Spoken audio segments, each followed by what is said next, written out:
समय पहले की बात है। राजस्थान की एक रियासत रामगढ़ के राजा सूरजभान को पशु पक्षियों से बहुत प्रेम था। उसने अपने महल के पास ही एक बहुत बड़ा उद्यान बना रखा था, जहाँ पर अलग अलग प्रकार के पक्षी और कुछ पालतू जानवर थे।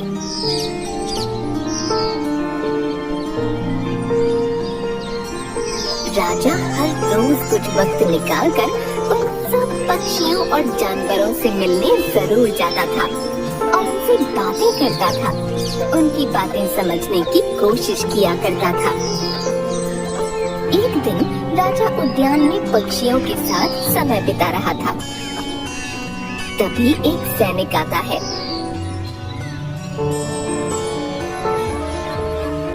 महाराज की जय हो।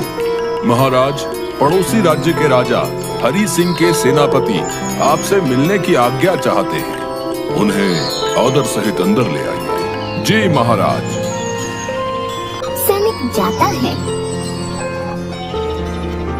और सेनापति को साथ लेकर महाराज के समक्ष आता है।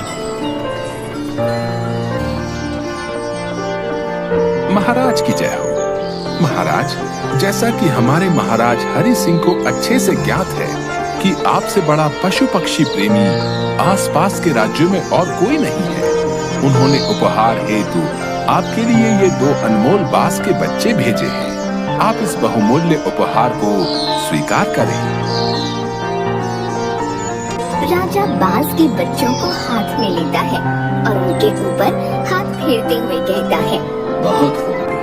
मैंने आज से पहले इतने शानदार बास कभी नहीं देखे। राजा हरि सिंह जी को मेरी तरफ से बहुत बहुत धन्यवाद कहिएगा। हमें उनका ये तोहफा बहुत पसंद आया।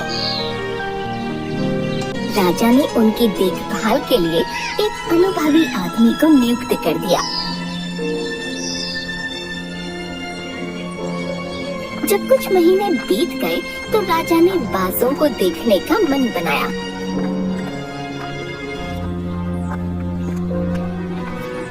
और उस उद्यान में पहुंच गए जहां उन्हें पाला जा रहा था।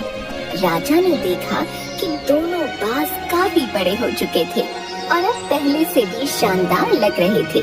वाह वाह, बहुत अच्छे। आज मैं इनका नाम रखूंगा। एक का नाम बादल और दूसरे का नाम पवन है। आज से तुम इन दोनों को इन्हीं नामों से प्रशिक्षित करोगे। जी महाराज, जैसा आप कहें। उसके बाद महाराज कुछ समय पक्षियों के साथ बिताकर वापस महल आ गए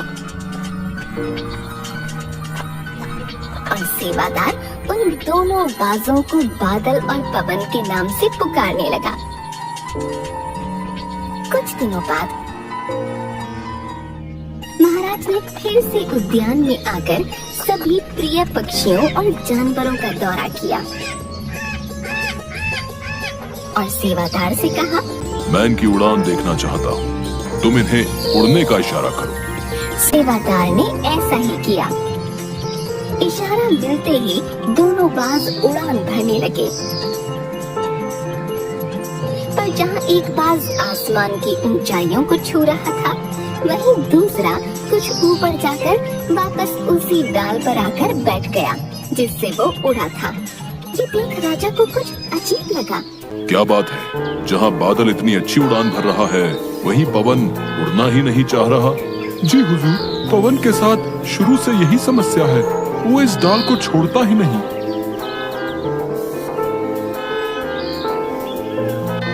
राजा को दोनों ही बाज प्रिय थे और वो पवन को भी उसी तरह उड़ता देखना चाहते थे।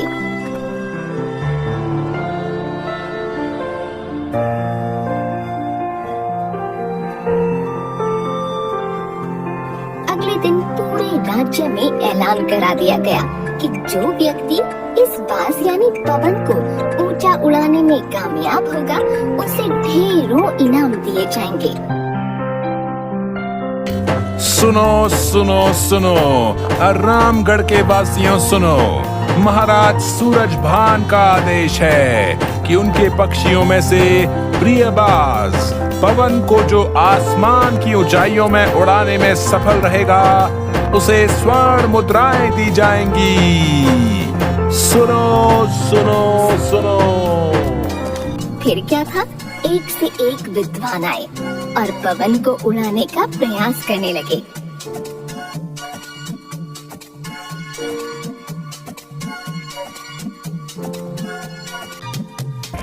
पवन, मेरे हाथ पर बैठो पवन।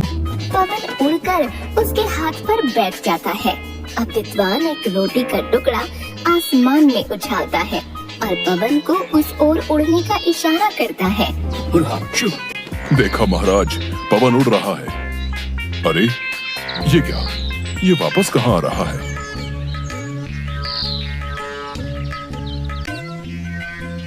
पवन उड़ता है और वापस आकर विद्वान के सर पर बैठ जाता है।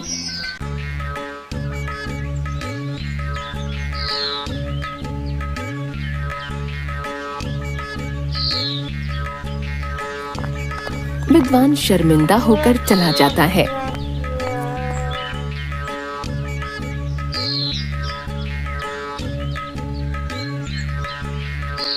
चल सुस्तबाज, इधर आ। पवन उसको सुनकर भी अनसुना कर देता है। अरे पवन सुनो, हाथ पर बैठो।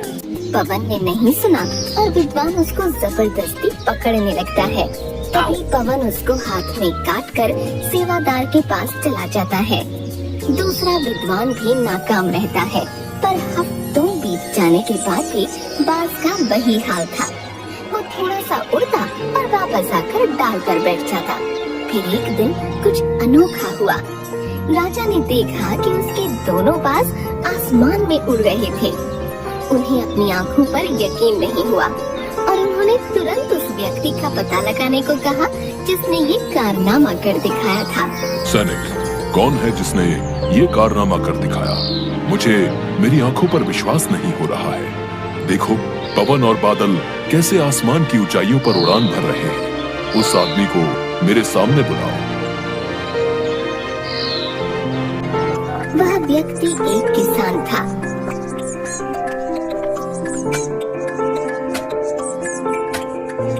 अगले दिन वह दरबार में हाजिर हुआ।